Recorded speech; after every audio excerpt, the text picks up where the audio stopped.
The wedding hall fell silent when the bride entered. Her white gown flowed gracefully behind her wheelchair, her hands trembling slightly as she held the bouquet.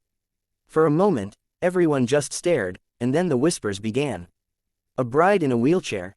Someone muttered. Who marries a cripple? Another sneered softly. They didn't know her story. They didn't know her. The hook. A wedding no one expected. As the camera pans over the guests' stunned faces, the groom's eyes never leave her. He walks forward, his expression filled with pride and love, bending to whisper something in her ear that makes her smile through her tears. But no one in that room, not even the cruel whisperers, could imagine what had led to this moment.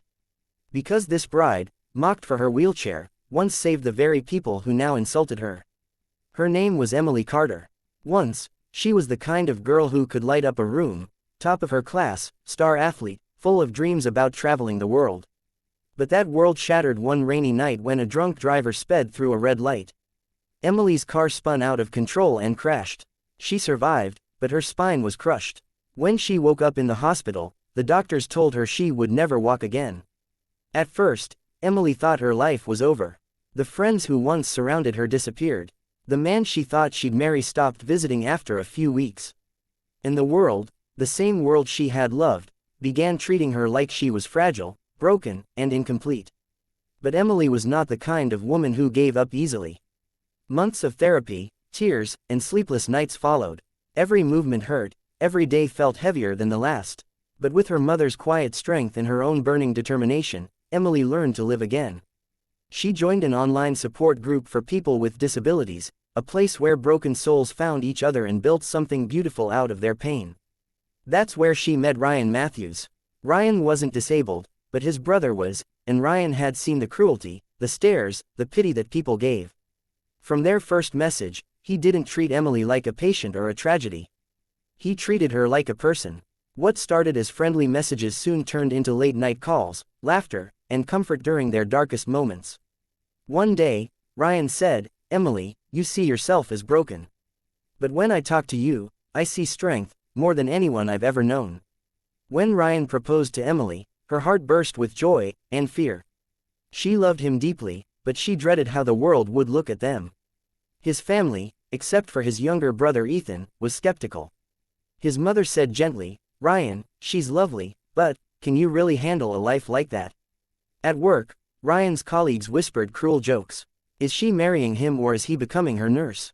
One of them laughed. Even the wedding planner, though polite, struggled to hide her discomfort when Emily asked about wheelchair accessibility. Still, Emily smiled through it all. She had faced worse, and she knew, real love didn't come from walking side by side, it came from staying side by side. The day of the wedding arrived. The sun was bright, the music soft, the flowers fresh with dew. Emily's heart raced as her mother helped her into the custom-made gown. She looked in the mirror and saw a woman who had lost her legs but gained her courage. As she rolled into the hall, the whispers began, the same venomous pity and mockery she had endured for years. But Ryan only saw beauty. He walked toward her, knelt beside her wheelchair, and said loud enough for everyone to hear. "Greater than, I don't see a disabled bride. I see the strongest woman I've ever known, the woman who taught me what love really means." The room went silent. Emily's lips trembled, and then, tears filled her eyes, not from pain, but from pride. Just before the vows, the pastor smiled and said, "There's something the bride wishes to say." Emily nodded and took the microphone. "Greater than, I know many of you are surprised to see a bride in a wheelchair. Some of you whispered when I entered. And that's okay, I understand. Because I used to be you. I used to think that disability meant weakness. But then life taught me differently. Greater than, 3 years ago, I lost my ability to walk. But I found something more powerful, the ability to rise again. To forgive, to love, and to live, no matter how hard it gets. Greater than, so to those who mocked me today, I forgive you. Because one day, you'll meet your own kind of pain. And I hope you remember this, strength isn't in walking. It's in standing tall inside." The audience, the same people who had laughed, stood frozen, their faces red with shame. As the ceremony ended, an older man limped toward her. His hands shook as he said, "Emily, I was the driver that night. I'm the reason you're in that chair." Gasps filled the hall. Emily's mother covered her mouth in shock. The man continued, I wanted to apologize for years, but I didn't have the courage. I was too ashamed. Emily's eyes softened. Tears rolled down her cheeks as she whispered, "You've carried your guilt long enough. I forgive you." The hall fell silent again, but this time, it wasn't out of pity. It was out of awe. That moment changed everything. The same guests who mocked her earlier now clapped, not for her beauty, not for her gown, but for her courage. The bullies who once saw a disabled bride, now saw a hero.